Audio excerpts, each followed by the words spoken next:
chapter number 15 from the unit of ecology.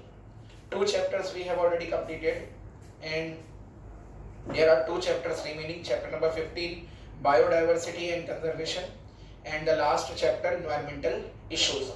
So both of these two chapters we will cover today.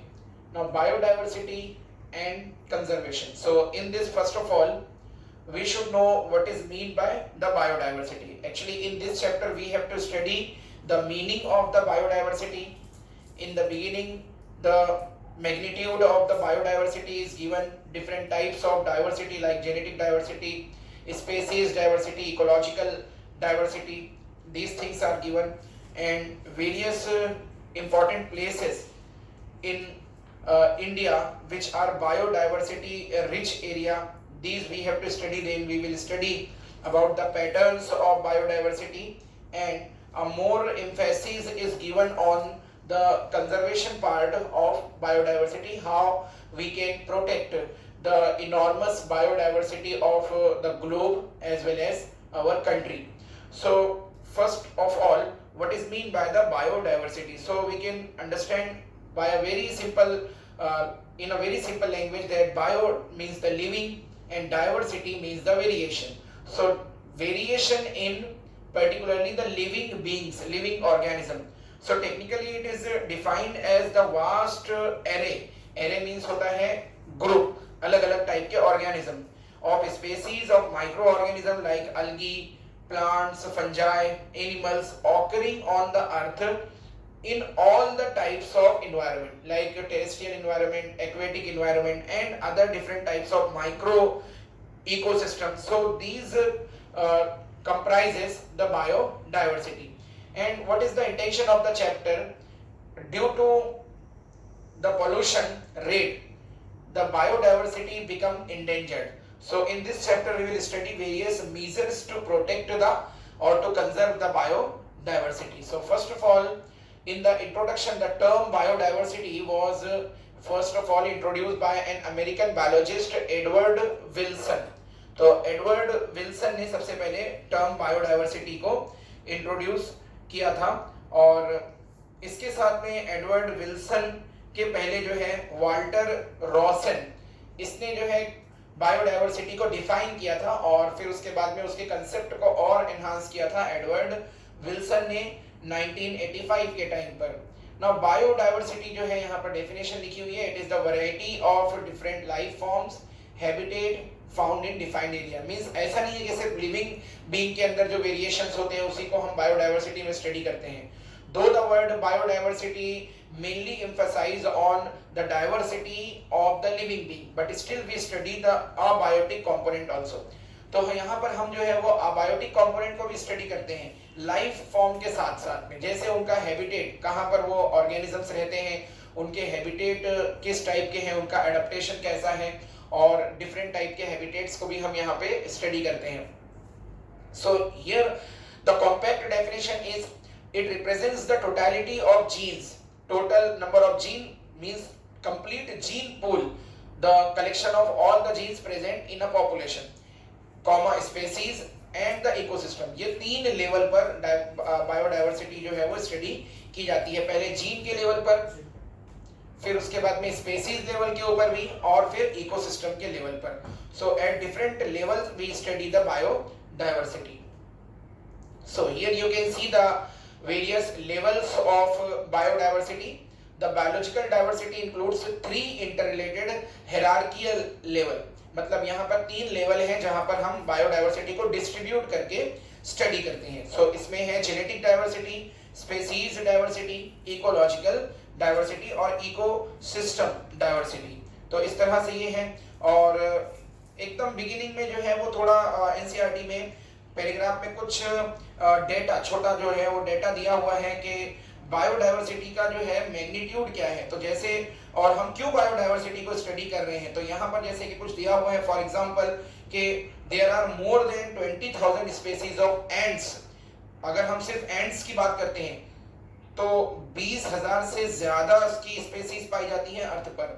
इसी तरह से 3 लाख से ज्यादा अलग अलग टाइप के जो है वो बीटल्स की स्पीशीज हैं, 28,000 स्पेसीज ऑफ फिशेज हैं और 20,000 स्पेसीज ऑफ ऑर्किड प्लांट्स हैं। तो ये इतनी ज्यादा जो है वास्ट वैरायटी, वास्ट बायोडाइवर्सिटी हमको अर्थ पर देखने को मिलती है। तो इसीलिए हम जो है बायोडाइवर्सिटी को स्टडी करते हैं। तो इस पूरी डाइवर्सिटी को हम 3 लेवल में डिस्ट्रीब्यूट करके पढ़ते हैं। एक जो है वो जेनेटिक डाइवर्सिटी है, दूसरा स्पेसीज है और तीसरा इकोलॉजिकल या इकोसिस्टम लेवल पर डाइवर्सिटी है। सो हम इनको जो है वो बारी बारी देख रहे हैं यहाँ पे। तो कुछ डेटा मैंने भी यहाँ पर लिख दिया है। Genetic diversity, the genetic diversity it refers to the genetic variation existing within a species is called genetic diversity। किसी एक सिंगल स्पेसीज को अगर हम लेते हैं तो एक single species according to Ernst Mayr the definition of species is the group of organisms which are morphologically and somewhere physiologically similar and they are potentially interbreeding or interbreeding individual which produce fertile offspring। ये definition है, but still there are variation among the individuals of a single species also। एक single species के organism में भी हमको जो है वो डिफरेंसेस देखने को मिलते हैं। जैसे होमो सेपियंस जो है इसमें सारे के सारे ह्यूमन बीइंग इंक्लूडेड हैं, बट स्टिल हम जो है वो अलग अलग ह्यूमन बीइंग के अंदर कुछ डिफरेंसेस नोट करते हैं। उसके अंदर कुछ जेनेटिक डिफरेंसेस हो सकते हैं। जैसे अमेरिकन्स के अंदर उनका जेनेटिक जो कंपोजिशन है वो कुछ डिफर कर सकता है ब्रिटिश से, उनका कुछ डिफर कर सकता है इंडियन से, और हमारा कुछ डिफर कर सकता है चाइनीज से।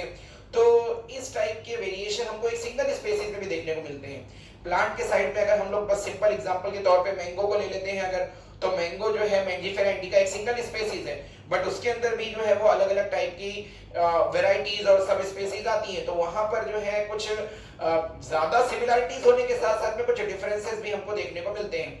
So genetic diversity जो है it may be the variation in the allele or total number of gene or even in chromosome morphology, chromosome structure।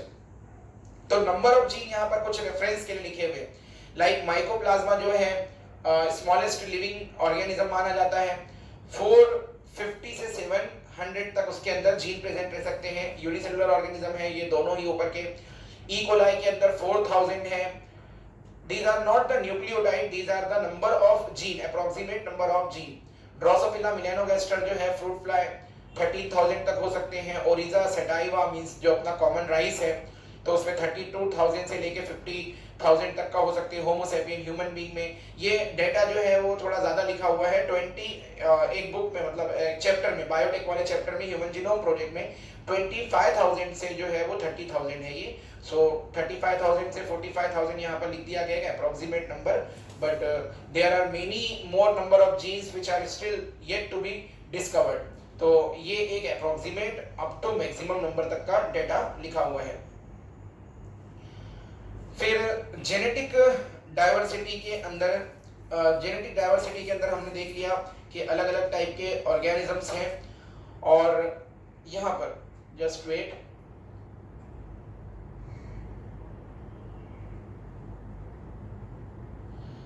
Genetic diversity में एक एग्जाम्पल जो है वो आपके बुक में लिखी हुई है और यहाँ पर वो एग्जाम्पल जो है it is with respect to rauvolfia vomitoria. ये टर्म, ये नाम याद रखना, प्लांट का नाम है रॉल्फिया वोमिटोरिया जो कि हिमालयन रेंजेस में ग्रो होता है। और इसके अंदर जो है वो जेनेटिक डाइवर्सिटी बहुत ज्यादा है। इसके अंदर एक केमिकल प्रेजेंट रहता है जिसका नाम है रिसरपाइन। और ये रिसरपाइन जो केमिकल है इसको हार्ट की वेरियस डिजीजेस के ट्रीटमेंट के लिए यूज किया जाता है। तो रॉल्फिया वोमिटोरिया एक सिंगल स्पेसीज है, बट इसकी अलग अलग वैरायटीज के अंदर हमको जो है ये जो केमिकल होता है रिसरपाइन, इस रिसरपाइन केमिकल की पोटेंसी और कॉन्सेंट्रेशन में हमको वेरिएशन या डाइवर्सिटी देखने को मिलती है। सो ये एग्जांपल जो है वो दी हुई है एनसीईआरटी में केमिकल रिसरपाइन की, जो कि रॉल्फिया वोमिटोरिया से एक्सट्रैक्ट किया जाता है। ऐसे ही इंडिया में जो है वो there are more than 50,000 species genetically different strains of rice की नियर अबाउट जो है वो more than 50,000 genetically different varieties India में ही देखने को मिलती है। 1000 अलग अलग टाइप के मैंगो देखने को मिलते हैं। तो ये सारा कुछ जो है ये आ जाता है जेनेटिक डाइवर्सिटी में। ये पीछे जेनेटिक डाइवर्सिटी में ये पूरा आ जाता है। नेक्स्ट जो है वो है species level diversity. So diversity at the species level is called the species diversity. Genetic diversity जो है वो जीन के लेवल पर हम स्टडी करते हैं और स्पेसीज डाइवर्सिटी जो है वो स्पेसीज के लेवल पर स्टडी करते हैं। जैसे एग्जांपल के तौर पे यहाँ पे वेस्टर्न घाट की एग्जांपल ली हुई है।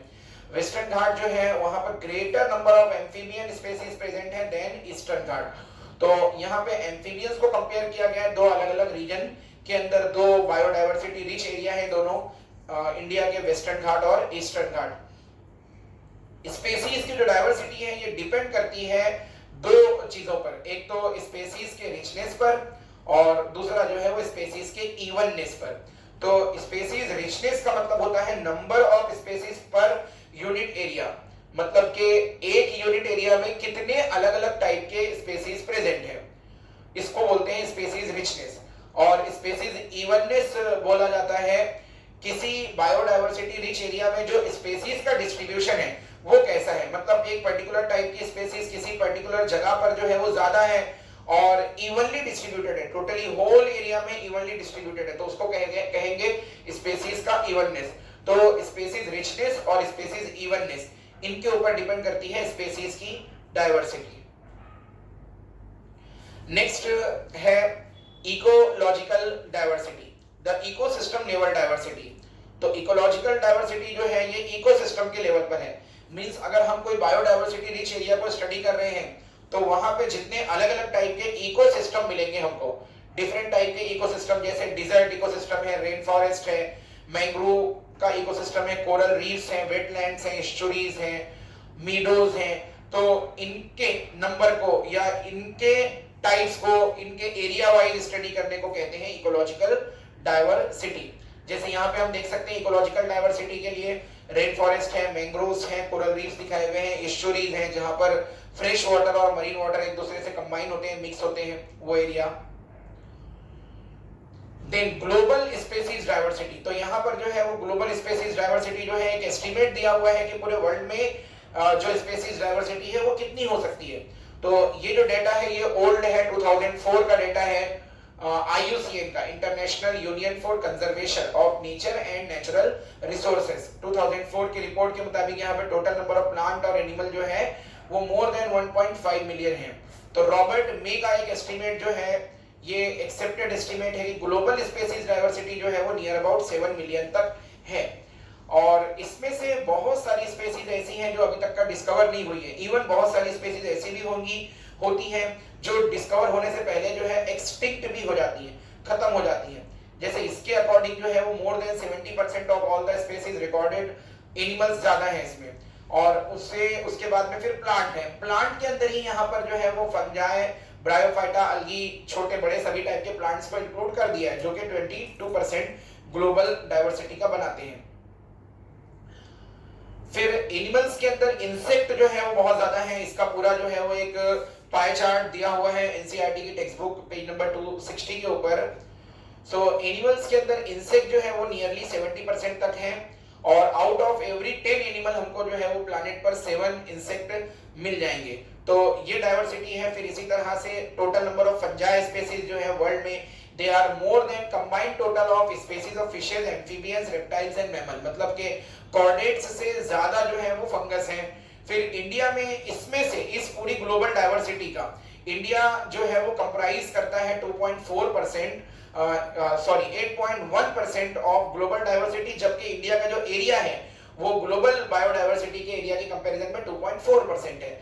तो ये जो दो डेटा है ये सिर्फ कंपैरिजन के लिए है कि इंडिया का जो डेटा है वो इंडिया का जो एरिया है वो बहुत कम है, 2.4% का ही है, जबकि जो डाइवर्सिटी है वो 8.1% ग्लोबल डाइवर्सिटी का कंट्रीब्यूट होता है इंडिया से। तो इसका मतलब कि इंडिया जो है ये बायोडाइवर्सिटी रिच कंट्री में माना जाता है and it is one of the biggest out of the 12 mega diversity countries of the world. Now this is the data given. ये एक पाई चार्ट है जहां पर इनवर्टिब्रेट्स पहले वाले पाई चार्ट में, सेकंड में जो है वर्टिब्रेट और थर्ड के अंदर यहाँ पर रेप्टाइल्स हैं। तो इसमें हम लोग देख सकते हैं कि इंसेक्ट काफी ज्यादा हैं, 75% तक का इंसेक्ट कंप्राइज कर रहे हैं। बाकी जो है इसमें फिर मोलस्कन्स हैं, क्रस्टेशियंस हैं और कुछ अदर एनिमल्स के ग्रुप हैं। वर्टिब्रेट की साइड से अगर हम लोग देखेंगे तो फिशेस जो है, अमंग वर्टिब्रेट फिशेस जो है वो नियरली 50% तक जा रहे हैं। फिर उसके बाद में बर्ड्स हैं, मैमल्स हैं, रेप्टाइल्स और एम्फीबियंस हैं।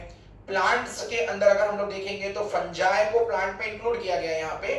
तो according to classification kingdom fungi separate kingdom है, मगर यहाँ पे इसी के अंदर इसको दिखाया गया है सेम पाई चार्ट में। तो प्लांट के साइड, प्लांट जो एंजियोस्पर्म है, फ्लावरिंग प्लांट, उनके अप्रोक्सीमेट इक्वल नंबर में फंगस हैं, और उसके बाद में उससे कम जो है फिर अल्गी हैं, फिर उसके बाद में मोसेस हैं, मतलब ब्रायोफाइट्स हैं, फिर फर्न्स हैं, और उनके अलाइज हैं, मतलब उनके जो इवोल्यूशनरी रिलेटिव्स हैं वो हैं, और लाइकेंस हैं सबसे कम इस ग्रुप में।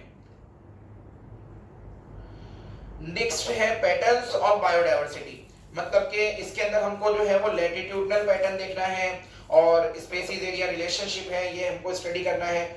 सो बायोडायवर्सिटी जो है वो यूनिफॉर्म नहीं है, मतलब पूरे ग्लोब में, पूरे वर्ल्ड में जो है वो एक जैसी डिस्ट्रीब्यूटेड नहीं है, ये अलग अलग जगह पर अलग अलग तरह से डिस्ट्रीब्यूटेड है। मतलब इसके अंदर बहुत सारे एनवायरमेंटल फैक्टर हैं जो अफेक्ट करते हैं। तो बायोडायवर्सिटी के अंदर अफेक्ट करने वाले दो इंपॉर्टेंट फैक्टर हैं, these two factors they are the latitudinal gradient and species area relationship. So what is mean by the latitudinal gradient, इसको एग्जांपल से यहां पर दिया हुआ है। तो जैसे जैसे जो है हम अवे फ्रॉम द इक्वेटर जाएंगे, मतलब इक्वेटर से दूर जाते जाएंगे, वैसे वैसे जो है मतलब पोल्स की तरफ जाएंगे तो वैसे वैसे बायोडायवर्सिटी कम होती जाएगी। मतलब इक्वेटर के पास में, इक्वेटर के ऊपर और नीचे, जो जिसको हम लोग ट्रॉपिकल एरिया या ट्रॉपिकल जोन बोलते हैं, वहां पर बायोडायवर्सिटी जो है वो रिच है। So in general species diversity जो है वो decreases as we move away from equator towards the pole. मतलब जो कंट्री इक्वेटर पर आते हैं, इक्वेटर के आसपास में आते हैं, वहां पर बायोडायवर्सिटी ज्यादा है, प्लांट और एनिमल की स्पीशीज जो है वो ज्यादा है। और जो एनिमल्स, जो एरिया, जो कंट्रीज हैं जो पोल या पोल के नजदीक आते हैं, मतलब ऐसे टेम्परेट जोन में आते हैं या कि फिर आर्कटिक पोल में या अंटार्कटिक पोल की तरफ आते हैं, तो वहां पर एनिमल और प्लांट की स्पीशीज जो है वो कम है, वहां पे बायोडायवर्सिटी कम है। सो इसमें इन जनरल ये है कि as we move away from equator towards the pole we will see that the biodiversity go on decreasing. तो इसमें कुछ एक्सेप्शंस हैं, जैसे ट्रॉपिक्स में, लैटिट्यूडनल रेंजेस में 23.5 डिग्री का जो एरिया है, जहां पर अगर ऊपर की तरफ हम देखते हैं नॉर्थ पोल की तरफ, तो वहां पर जो है ट्रॉपिक ऑफ कैंसर है, और साउथ पोल की तरफ अगर हम लोग 23.5 डिग्री पर जाते हैं तो वहां पर हमको मिलता है ट्रॉपिक ऑफ कैप्रिकॉर्न, और इसके बीच में है इक्वेटर। तो यहाँ एक एक्सेप्शन ये दिए हुए हैं, ये लैटिट्यूडनल रेंजेस में, मतलब 23.5 डिग्री नॉर्थ और 23.5 डिग्री साउथ, ये जो एरिया है harbour more species than temperate और पोलर एरिया। क्योंकि ये जो एरिया होता है ये पूरा, इसको हम लोग जो है वो ट्रॉपिकल जोन बोलते हैं। मतलब ये जो अपना इक्वेटर है, तो इक्वेटर जो है वो बिल्कुल मिड में है, एक हाइपोथेटिकल लाइन है ग्लोब के बीच में। उसके ऊपर की तरफ अगर हम लोग जाते हैं नॉर्थ पोल की तरफ, तो 23.5 डिग्री नॉर्थ अगर हम लोग जाते हैं, और नीचे 23.5 डिग्री साउथ की तरफ अगर हम लोग आते हैं, तो ये जो इतना एरिया है, मतलब ऊपर का इक्वेटर से लेके 23.5 डिग्री नॉर्थ और इक्वेटर के नीचे 23.5 डिग्री साउथ, तो ये जो इतना एरिया है इसको बोलते हैं ट्रॉपिकल जोन या ट्रॉपिकल एरिया। तो यहाँ पे स्पीशीज जो है वो ज्यादा है। रीजन ये है कि यहाँ पर जो है वो सीजनल वेरिएशन बहुत क्लियर कट डिमार्केटिंग होते हैं, मतलब अलग अलग सीजन जो है वो बिल्कुल क्लियर कट डिस्टिंग्विश होते हैं, सर्दी, गर्मी, बारिश और ऑटम है, फिर स्प्रिंग है, ये सब सीजन जो है वो क्लियर कट डिफाइंड सीजन्स हैं। तो यहाँ पर जो है एडेप्टेशन ज्यादा है ऑर्गेनिजम्स के अंदर, और यही रीजन है कि यहाँ पर हमको स्पीशीज का जो रिचनेस है वो बहुत ज्यादा देखने को मिलता है। और जैसे जैसे हम लोग यहाँ से दूर जाएंगे, पोल्स की तरफ जाएंगे, तो वहां हमको स्पीशीज रिचनेस देखने को नहीं मिलता। एक सिंगल स्पीशीज जो है वो पूरे एरिया में फैली हुई रहती है। जैसे पोलार बियर है, तो पोलार बियर हमको पोल्स की तरफ ही मिलेंगे ज्यादा, हमको इक्वेटर पर नहीं मिल पाएंगे, या इक्वेटर पर हार्डली कोई पोलार बियर सर्वाइव कर पाएगा। तो यही रीजन है। जैसे यहाँ पर बताया हुआ है एग्जांपल देकर के कंट्री की, दो कंट्री की एग्जांपल लेके बताया है कि कोलंबिया जो है it is located near the equator, equator के करीब है, और nearly 1400 different species of birds हैं। जबकि बर्ड्स को ही कंपेयर किया है न्यूयॉर्क से, जो कि 41 डिग्री नॉर्थ है, उसके पास में जो है वो 105 स्पेसीज हैं, और ग्रीनलैंड जो है वो 71 डिग्री नॉर्थ है, मतलब एकदम पोल के करीब है, तो वहां पे से 56 हो जाती है ये। तो आप देखेंगे कि जैसे जैसे हम लोग जो है ये पोल के ये इक्वेटर के नजदीक है, तो यहाँ पर जो है वो 1400 स्पेसीज है, और ये पोल से थोड़ा दूर जा रहा है, मतलब 41 डिग्री है, ये समझ लो जीरो के आसपास में है, मतलब ये इन जनरल बोल सकते हैं कि ये ट्रॉपिक में है। और ये वाला जो है समझ लो ये टेम्परेट में जा रहा है, टेम्परेट और सब ट्रॉपिक में जा रहा है, ये जो न्यूयॉर्क है।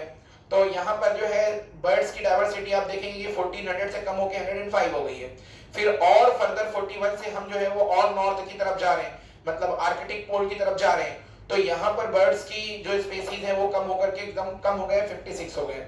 तो ये एक एग्जांपल है कि जिस तरह से हम लोग पोल की तरफ जा रहे हैं, स्पीसीज की जो डाइवर्सिटी है वो कम होती जा रही है। इंडिया में जो है ज्यादा करके जो एरिया इंडिया का है वो ट्रॉपिकल और सब ट्रॉपिकल में आता है, तो इसके लिए यहाँ पर जो है बायोडाइवर्सिटी ज्यादा है, यहाँ पर 1200 स्पीसीज ऑफ बर्ड्स देखने को मिलते हैं। और रिचेस्ट बायोडाइवर्सिटी हमको देखने को मिलती है अमेज़न के रेन फॉरेस्ट में। यहाँ पर हमको अलग अलग टाइप के प्लांट्स, डिफरेंट टाइप के एनिमल्स, ये सारा कुछ हमको यहाँ पर देखने को मिलता है। So it is one of the richest biodiversity area.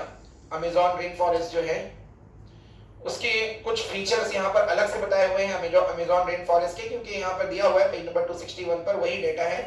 इसमें लार्जली ट्रॉपिकल आता है ये रेन फॉरेस्ट जो है। अभी कहां पर डिस्ट्रीब्यूटेड है, साउथ अमेरिका का एरिया इसके अंदर ज्यादा कवर होता है, और it is home for more than 40,000 species of plants, 3,000 species of fishes, 1,300 species of birds, 427 mammals हैं,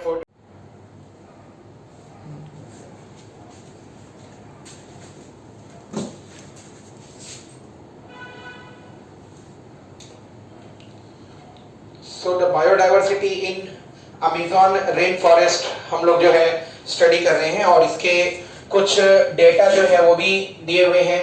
तो इसके जो डेटा है यहाँ पर वो लिखे हुए, मैंने एक्सप्लेन किया आपको कि यहाँ पर जो है ट्रॉपिकल एरिया में आता है, तो मोर देन 40,000 स्पीसीज ऑफ प्लांट्स हैं, 3,000 स्पीसीज ऑफ फिशेज हैं, 1,300 स्पीसीज ऑफ बर्ड्स हैं, 427 मैमल्स और 427 जो है एम्फीबियंस हैं, और 378 स्पीसीज ऑफ रेप्टाइल्स हैं, और मोर देन 1,25,000 जो है वो इनवर्टिब्रेट्स की स्पीसीज हैं। तो ये जो डेटा है, this data is of Amazon rain forest. तो ये अमेज़न रेन फॉरेस्ट का जो है पूरा डेटा है। तो ये डेटा आपको इस तरह से याद रखना है कि क्या ज्यादा है वहां पर और क्या कम है। इसमें हम लोगों ने देख लिया। नेक्स्ट जो है वो ट्रॉपिक्स में रीजन क्या है बायोडाइवर्सिटी रिच होने के। तो एक जो है टेम्परेट जो एरिया है, ये पास्ट में कई बार यहाँ पर जो है वो फ्रीक्वेंट ग्लेशिएशन हुआ है। ग्लेशिएशन का मतलब होता है आइस एज, मतलब कुछ ऐसे भी यहाँ पर टाइम गुजरे हैं जहां पर पूरा जो एरिया है वो आइस लेडन हो गया होगा। तो ऐसा जियोलॉजिस्ट बताते हैं कि जो टेम्परेट रीजन्स हैं वहां पर आफ्टर एवरी 30,000 ईयर्स जो है ग्लेशिएशन हुआ होगा। उसकी वजह से मोस्ट ऑफ द स्पीसीज जो है वहां की मर गई होंगी, और फिर बाद में फिर से जब सक्सेशन हुआ होगा तो फिर कुछ स्पीसीज इवॉल्व हुई होंगी, तो इसलिए वहां पे स्पीसीज की डाइवर्सिटी कम है, ये पॉसिबल रीजन है। दूसरा, ट्रॉपिकल जो इन्वायरमेंट है वो लेस सीजनल है, मतलब यहाँ पे सीजनल फ्लक्चुएशन बहुत कम होता है। एक जैसा मौसम और मौसम के अलग अलग जो है डिमार्केशन होते हैं, मतलब कि सर्दी, गर्मी, बारिश, ये इसके अलावा जो है वो ऑटम है, स्प्रिंग है, ये क्लियर कट डिमार्केशन वाले यहाँ पर सीजन्स होते हैं। तो डिफरेंट सीजन्स और उनके क्लियर कट डिमार्केशन और नियरली फिक्स्ड ड्यूरेशन होने की वजह से यहाँ पर स्पीसीज का जो रिचनेस है वो ज्यादा देखने को मिलता है। फिर साथ ही यहाँ के जो ऑर्गेनिजम्स हैं उन्होंने बाय एडेप्टेशन शो किया होगा निश स्पेशलाइजेशन, मतलब कि एक पर्टिकुलर एनवायरनमेंट में रहने के लिए वो बेटर एडेप्टेड है, इसको कहा जाता है निश स्पेशलाइजेशन। फर्दर यहाँ पर सोलर एनर्जी जो है वो अच्छी मिलती है, क्योंकि परपेंडिकुलर पड़ेगी, सामने रहेगा तो परपेंडिकुलर सोलर जो सन रेज है वो परपेंडिकुलर आते हैं, उसकी वजह से जो ऑटोट्रॉफ्स हैं, प्लांट्स हैं, उनकी प्रोडक्टिविटी ज्यादा होती है, और ये रीजन होता है ज्यादा ग्रेटर बायोडाइवर्सिटी का।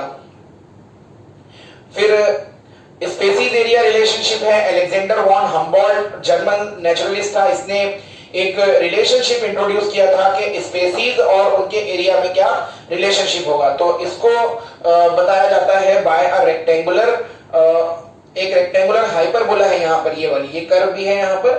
तो जैसे जैसे हम लोग जो है वो एरिया बढ़ाते जाएंगे, सिंपल मीनिंग समझ लीजिए कि जैसे जैसे हम लोग एरिया बढ़ाते जाएंगे, और मान लो कोई सर्वे कर रहा है और छोटे एरिया का सर्वे कर रहा है तो नंबर ऑफ स्पेसीज कम मिलेंगी, उससे बड़ा एरिया सर्वे कर रहा है तो नंबर ऑफ स्पेसीज थोड़ी ज्यादा हो जाएंगी। और जैसे जैसे हम लोग जो है वो एरिया बढ़ाते जाएंगे वैसे वैसे स्पेसीज जो है, नंबर ऑफ स्पेसीज जो है बढ़ती जाएंगी। लेकिन ये जो इंक्रीज है एरिया के साथ साथ में, ये हमेशा जो है वो एक्सपोनेंशियल नहीं होता। एक्सपोनेंशियल मतलब कि ये डायरेक्ट जो है वो उसके हमेशा डायरेक्टली प्रोपोर्शनल नहीं होता, अप टू सर्टेन एरिया ये डायरेक्टली प्रोपोर्शनल होता है, और उसके बाद में फिर ये कर्व जो है ये डाउन हो जाती है। तो यहाँ पर जो है एक फॉर्मूला लिखा हुआ है, एक जो है वो लॉग स्केल के ऊपर है और दूसरा जो है ये कर्व पर है जो कि रेक्टेंगुलर हाइपरबोला है। तो इसके अंदर लॉग ऑफ एस फॉर्मूला देख लीजिए, log of S equals to log of C plus Z log of A. तो अब यहाँ पर जो है एस जो है ये स्पेसीज की रिचनेस है, ए एरिया डिनोट करता है, जेड जो है इस लाइन की स्लोप है, कहीं पर भी हम पॉइंट लेकर के उसकी स्लोप जो निकालते हैं वो स्लोप है, और फिर स्लोप को ही जो है वो रिग्रेशन कोएफिशिएंट कहा जाता है, मतलब कितना किस लेवल पर जो है रिग्रेस हो रही है, यानी स्पेसीज की डाइवर्सिटी कम होना शुरू हो गई है। और सी जो है वो होता है वाई इंटरसेप्ट, मतलब यहाँ पर इस फॉर्मूले में जो सी है ये है वाई इंटरसेप्ट, मतलब इस लाइन को कर्व को अगर हम लोग आगे बढ़ाते हैं तो ये वाई एक्सिस को जहां पर इंटरसेप्ट करेगी, कट करेगी, वो होगा वाई इंटरसेप्ट इसका। और फिर ये एक्चुअल में ये एक्सपांशन है इसका, S is equal to C A raise to Z. इसी को जब लॉग स्केल पर बनाया गया, लॉग स्केल का मतलब कि जब इसका हम लोगों ने लॉग लिया तो जो रेस टू है वो यहाँ पर z लॉग के साथ में कोएफिशिएंट फैक्टर में आ गया है। तो ये एक कर्व है स्पेसीज एरिया रिलेशनशिप की। नेक्स्ट है importance of species diversity to the ecosystem, यानी स्पेसीज डाइवर्सिटी का इंपॉर्टेंस क्या है। तो इसमें स्टेबिलिटी, प्रोडक्टिविटी और इकोसिस्टम की हेल्थ, ये तीन चीजें यहाँ पर अभी हम लोग स्टडी करेंगे। मतलब ये तीन चीजों से डिसाइड होता है कि कोई इकोसिस्टम कितना हेल्दी है, मतलब वो कितना स्टेबल है, वहां की प्रोडक्टिविटी कितनी ज्यादा है, वहां पे प्राइमरी प्रोड्यूसर्स कितने हैं, और ये फैक्टर्स जो है वो इकोसिस्टम की हेल्थ को डिटरमाइन करते हैं। नेक्स्ट हम स्टडी करेंगे लॉस ऑफ बायोडाइवर्सिटी, मतलब जैसे जैसे जो है पॉपुलेशन इंक्रीज होता जा रहा है और वैसे ही जो है पोल्यूशन भी बढ़ता जा रहा है और दूसरे बहुत सारे फैक्टर्स हैं जो अफेक्ट कर रहे हैं, और उसकी वजह से बायोडाइवर्सिटी धीरे धीरे कम होती जा रही है, लॉस होती जा रही है। तो लॉस ऑफ बायोडाइवर्सिटी यहाँ पर अभी हम लोग देख रहे हैं। Now the loss of biodiversity, कुछ रीजन लिखे हुए हैं जैसे ह्यूमन एक्टिविटीज है, बायोलॉजिकल रिसोर्सेज की कमी है, डिक्लाइन हो रहे हैं वो, और कोलोनाइजेशन है ट्रॉपिकल पैसिफिक आइलैंड में बाय ह्यूमन बीइंग, और उसकी वजह से बहुत सारी species, nearly 2000 species of native birds जो है वहां के पैसिफिक आइलैंड के वो एक्सटिंक्ट हो गए हैं, खत्म हो गए हैं। More than 15.5 thousand species are facing the threat of extinction worldwide. At present जो है वो 12% of birds, 23% of animal, 32% of amphibian, 31% of gymnosperm, ये सब जो है वो एक्सटिंक्शन के थ्रेट में आ गए हैं, मतलब धीरे धीरे ये इंडेंजर्ड होते चले जा रहे हैं। इन फ्यूचर, नियर फ्यूचर जो है ऐसा माना जा रहा है कि ये जो स्पीसीज है ये खत्म हो जाएंगी। तो ये कुछ एनिमल हैं जो एक्सटिंक्ट हो चुके हैं, जैसे यहाँ पे स्टीलर्स सी काव है रशिया की, और फिर कोएगा नाम का जो है वो एक जेब्रा की तरह दिखने वाला यहाँ पर एक एनिमल है अफ्रीका का। डोडो है मॉरिशस का, ये पूरी तरह से एक्सटिंक्ट हो चुका है। फिर उसके बाद में थाइलासिन ऑस्ट्रेलिया का एक कैनाइन एनिमल है, ये एक्सटिंक्ट हो गया है। मास एक्सटिंक्शन मतलब कि कुछ ऐसे दौर, कुछ ऐसे एरा गुजरे हैं जहां पर एक साथ में बहुत सारी स्पेसीज जो है वो खत्म हुई हैं। तो ये जो है ये नेचुरल कैलामिटीज की वजह से हुआ है। अब तक के जो है वो 5 बड़े बड़े एपिसोड्स हो चुके हैं मास एक्सटिंक्शन के, और जो करंट दौर है, करंट जो एरा है, इसको 6th एक्सटेंशन का एरा माना जा रहा है। तो एंड ऑफ ऑर्डोविशियन जो पीरियड था, ऑर्डोविशियन और सिल्यूरियन का एक्सटिंक्शन हो गया। ऑर्डोविशियन सिल्यूरियन के अंदर जो है वो फिशेस वगैरह आ जाते हैं, कुछ रेप्टाइल प्रिमिटिव रेप्टाइल्स आ जाते हैं। लेट डेवोनियन के अंदर जो डेवोनियन पीरियड के जो एनिमल्स थे वो खत्म हो गए। ऐसे ही एंड पर्मियन एक्सटिंक्शन था या पर्मियन ट्रायसिक एक्सटिंक्शन था, एंड ट्रायसिक जुरासिक एक्सटिंक्शन था जिसके अंदर जो डायनासोर्स थे वो एक्सटिंक्ट हुए। और फिर ऐसे ही क्रिटाशियस टर्शियरी एक्सटिंक्शन था, और जो अभी एट प्रेजेंट है ये 6th एक्सटिंक्शन में है, is presently in progress. The current species extinction जो रेट है ये है 100 से 1000 time faster in the pre human time, यानी ह्यूमन की इवोल्यूशन से पहले जितना एक्सटिंक्शन हुआ था उससे जो है वो 100 गुना या 1000 गुना ज्यादा फास्ट रेट पर अभी एक्सटिंक्शन एट प्रेजेंट हो रहा है, क्योंकि ह्यूमन एक्टिविटीज जो है इसके लिए रिस्पॉन्सिबल है। इकोलॉजिस्ट ने ऐसा, जो एक्सपर्ट्स हैं उन्होंने वार्न किया है कि अगर ऐसा ही चलता रहा तो इस रेट से पूरी अर्थ जो है वो अगले 100 साल के अंदर अंदर खत्म हो जाएगी। इफेक्ट ऑफ बायोडायवर्सिटी लॉस जो है यहाँ पर अभी हम लोग देख रहे हैं, कुछ पॉइंट है। डिक्लाइन इन प्लांट प्रोडक्शन है, लोअर रेजिस्टेंट टू एनवायरमेंटल पर्टर्बेशंस है, मतलब डिस्टर्बेंसेस सच एज ड्रॉट, मतलब स्पीशीज के अंदर ड्रॉट रेजिस्टेंस जो है वो खत्म हो जाता है। इंक्रीज वेरिएबिलिटी है इन सर्टेन इकोसिस्टम, और सच एज प्लांट प्रोडक्टिविटी कम हो जाती है, वाटर का यूसेज कम हो जाता है, पेस्टिसाइड रेजिस्टेंस आ जाते हैं, डिजीजेस डेवलप होना स्टार्ट हो जाते हैं। कॉजेस के अंदर जो है वो हैबिटेट लॉस है, यानी जहां पर ऑर्गेनिज्म रह रहे हैं उनका हैबिटेट खत्म होना, और या फिर ओवर एक्सप्लॉइटेशन है, मतलब कि ह्यूमन का ज्यादा यूज करना रिसोर्सेज को, हद से ज्यादा यूज करना, ये ओवर एक्सप्लॉइटेशन है। फिर एलियन स्पीशीज का इन्वेजन है, मतलब कोई ऐसी स्पीशीज जो नेटिव नहीं है और उसको इंट्रोड्यूस कर दिया गया है, तो वहां जो एलियन स्पीशीज है, जो बाहर से आने वाली जो स्पीशीज है वो नेटिव स्पीशीज को खत्म कर देती है, उसके साथ में कॉम्पीट कर लेती है, और most of the time alien species जो है ये डोमिनेंट हो जाती है और जो नेटिव स्पीशीज होती है वो खत्म होती जाती है। फिर को एक्सटिंक्शन है, मतलब इसमें क्या होता है कि कोई दो स्पीशीज एक दूसरे के ऊपर अगर डिपेंडेंट है, उनमें से अगर कोई एक स्पीशीज खत्म हो रही है तो उसके ऊपर जो उसके पैरेलल जो दूसरी स्पीशीज है वो भी खत्म हो जाएगी, तो इसको कहा जाता है को एक्सटिंक्शन। फिर हैबिटेट लॉस और फ्रेगमेंटेशन, ये पहला पॉइंट है, उसी को डिटेल में यहाँ पे डिस्क्राइब किए हैं कि हैबिटेट जो है वो कैसे लॉस हो रहा है। Destruction of habitat in is the primary cause of extinction. अब इसमें ट्रॉपिकल रेन फॉरेस्ट जो है इनिशियली वो 14% तक कवर थे, लेकिन अब जो है वहां पर 6% फॉरेस्ट का एरिया है। अमेज़न रेन फॉरेस्ट जो है उसको लंग ऑफ द प्लैनेट बोला जाता है, क्योंकि मैक्सिमम ऑक्सीजन जो है वो वहीं के प्लांट्स से हमको मिलती है, और वहां पर भी जो है बहुत फास्ट एक्सटिंक्शन हो रहा है, बहुत फास्ट लॉस ऑफ बायोडायवर्सिटी हो रहा है। तो ये सारी चीजें जो हैं इन्होंने एनिमल्स के सर्वाइवल को और पूरे बायोडायवर्सिटी के हेल्थ को जो है वो थ्रेट में डाल दिया है। ओवर एक्सप्लॉइटेशन, जैसे नेचुरल रिसोर्सेज के ऊपर जो है वो ह्यूमन बीइंग अगर ओवर एक्सप्लॉइट कर रहा है, मतलब उसको हद से ज्यादा यूज कर रहा है, तो उसकी वजह से उन नेचुरल रिसोर्सेज के ऊपर जो डिपेंडेंट एनिमल या प्लांट स्पीशीज होती है ये खत्म होती जाती है। तो जैसे यहाँ पे स्टीलर्स सी काव है, पैसेंजर पिजन का डायग्राम बना हुआ है, ये सब जो है वो एक्सटिंक्ट होते जा रहे हैं। यहाँ एलियन स्पीशीज के इन्वेजन के लिए एग्जांपल है, जैसे नाइल पर्च है, introduction of Nile perch into Lake Victoria, इसने लेड किया है more than 200 species of indigenous cichlid fish को। तो ये यहाँ पर देख रहे हैं, चिचलिड जो है वो फिश है, छोटी फिशेज होते हैं, और ये पर्च है नाइल पर्च। तो एक्चुअल में ये होता है कि दोनों की जो डाइट है वो सेम है, तो ये ज्यादा कंज्यूम कर लेती है अपनी बिगर साइज की वजह से, और इसकी वजह से इन फिशेस को जो है फूड कम मिलता है, तो धीरे धीरे ये फिशेस एक्सटिंक्ट हो गई है, खत्म होती जा रही है। फिर recent illegal introduction of African catfish की दूसरी एग्जांपल है क्लेरियस गैरीपाइनस। ये जो है ये थ्रेट दे रही है इंडियन कैटफिश को, यहाँ की लेक्स में और यहाँ के फ्रेश वाटर बॉडीज में इसको इंट्रोड्यूस किया गया है। कुछ एलियन वीड्स हैं, जैसे पार्थेनियम ग्रास है, लेंटाना प्लांट है, इसको इसके फ्लावर की वजह से इंट्रोड्यूस किया गया है। वाटर हाइसिंथ है, आइकोर्निया, इसको जो है वो टेरर ऑफ बंगाल भी बोला जाता है। तो ये प्लांट है जो नेटिव प्लांट के साथ में कॉम्पीट करते हैं और उनको उनके नंबर को, उनकी रिचनेस को कम करते जाते हैं।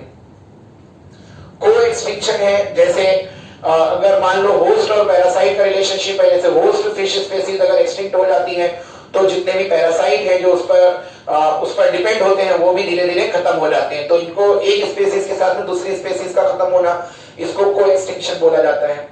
फिर कुछ रीजन है biodiversity, region for biodiversity conservation, कि हम क्यों बचाएं बायोडायवर्सिटी का हमको क्या फायदा है। तो इसको तीन बड़ी कैटेगरीज में डिवाइड करते हैं, नैरोली यूटिलिटेरियन, ब्रॉडली यूटिलिटेरियन और इथिकल इश्यूज या इथिकल आर्ग्यूमेंट्स। तो इनको हम यहाँ पर देखते हैं कि नैरोली यूटिलिटेरियन क्या है, मतलब जो बेसिक नीड्स हैं, हमको बहुत सारी बेसिक नीड्स हमको मिल जाती है प्लांट से, फॉरेस्ट से, जैसे इकोनॉमिक बेनिफिट्स मिल जाते हैं नेचर से, फूड मिल जाता है, फायरवुड है, फाइबर है, मेडिसिन है, और कंस्ट्रक्शन के लिए जो मटेरियल यूज होता है, कुछ इंडस्ट्रियल प्रोसेस के लिए जो मटेरियल मिलता है वो भी हमको मिलता है। नैरोली यूटिलिटेरियन के अंडर में ये सब आते हैं। देन नेक्स्ट जो है ब्रॉडली यूटिलिटेरियन के अंदर यहाँ पर इकोसिस्टम सर्विसेज, मतलब इकोसिस्टम हमारे लिए क्या करता है, जैसे अमेज़न रेन फॉरेस्ट है, ये 20% ऑफ टोटल एटमॉस्फेयर का ऑक्सीजन यहाँ से प्रोड्यूस होता है, इसीलिए इसको लंग ऑफ प्लैनेट बोला जाता है। पॉलिनेशन करवाते हैं प्लांट्स के बीच में, अलग अलग इंसेक्ट जो होते हैं, बर्ड्स होते हैं, बीज है, बैट्स है, ये सब, उसकी वजह से हमको फ्लावर्स मिल जाते हैं, फ्रूट्स मिल जाते हैं। फिर कुछ एस्थेटिक वैल्यू है, एस्थेटिक प्लेजर है, जैसे walking through thick woods, watching the plants, watching the animal, spring flowers, ये सब जो है वो सूथिंग होते हैं हमारे सोल के लिए, हमारे हार्ट के लिए। तो ये सब जो है इसके एस्थेटिक प्लेजर्स में आ जाते हैं, ये आ जाते हैं ब्रॉडली यूटिलिटेरियन के अंदर। कुछ एथिकल इश्यूज हैं, जैसे मिलियंस ऑफ प्लांट हैं, एनिमल उसके ऊपर डिपेंड है, माइक्रो ऑर्गेनिजम्स हैं, और सभी को जो है वो नेचर ने, गॉड ने बनाया है, और ह्यूमन बीइंग को जो है वो कोई राइट नहीं है कि इनको खत्म किया जाए या इनके फूड चेन को जो है वो डिस्टर्ब किया जाए। ये सब जो है इथिकल आर्ग्यूमेंट में आते हैं। फिर कंजर्वेशन के मेथड्स, तो यहाँ पे हम बायोडायवर्सिटी इतना जो लॉस हो रही है उसको हम बचाएंगे कैसे, तो उसके कंजर्वेशन के लिए दो मेन मेथड्स हैं, इन सिटू और एक्स सिटू। इसको यहाँ पर कंपेयर किया गया है। सो इन सिटू मतलब होता है इनसाइड और एक्स सिटू ऑफ साइड। सो अगर ऑर्गेनिज्म को उसी के अपने हैबिटेट में रख के कंजर्व कर रहे हैं तो उसको इन सिटू कहेंगे, और उसके हैबिटेट से बाहर ले जाके ह्यूमन डोमेस्टिकेशन में या इंसान की निगरानी में हम लोग जो है अगर कंजर्व कर रहे हैं तो उसको एक्स सिटू कहेंगे। जैसे इसके अंदर एग्जांपल है बायोस्फीयर रिजर्व है, और नेशनल पार्क है, वाइल्ड लाइफ सेंचुरीज है, सेक्रेड ग्रुप्स हैं, जहां पर जो है कुछ ऐसे प्लांट्स रहते हैं जिनको पर्टिकुलरली इस पर्पस से डोमेस्टिकेट किया जाता है कि वो सेक्रेड हैं, मतलब उनकी पूजा वगैरह की जाती है, तो ऐसे प्लांट सेक्रेड रहते हैं। एक्स सिटू के अंदर जूलॉजिकल पार्क्स हैं, बॉटनिकल गार्डन्स हैं, वाइल्ड लाइफ सफारीज हैं, ये एग्जांपल याद रखना है आपको इसमें। फिर बायोडायवर्सिटी को बचाने के लिए कुछ बड़ी जो है वो कन्वेंशंस हुए हैं, यानी बड़े बड़े मीटिंग्स हुए हैं जिनको समिट्स कहा जाता है। तो जैसे इसके अंदर जो है अर्थ समिट जो है रियो डी जेनेरियो ब्राजील, यहां हुआ है 1992 में, और वर्ल्ड समिट जो है वो सस्टेनेबल डेवलपमेंट के लिए होता है कि हमारा एनवायरनमेंट जो है वो सस्टेन रहे, बरकरार रहे वैसे का वैसे ही, और इसको हेल्ड किया गया साउथ अफ्रीका जोहान्सबर्ग में 2002 में। और 190 कंट्रीज ने जो है वो प्लेज लिया है कि वो अपने अपने कंट्रीज में बायोडायवर्सिटी को बचाएंगे, अपने रीजनल लेवल पर, ग्लोबल लेवल पर। तो ये सब इसके अंदर किया जाता है। तो यहाँ पर जो है हमने अपना बायोडायवर्सिटी एंड कंजर्वेशन वाला जो चैप्टर था ये हमने कंप्लीट कर दिया है। तो अभी हमारा जो है वो सिर्फ एक चैप्टर और रिमेनिंग रहता है, वो है एनवायरमेंटल इश्यूज का।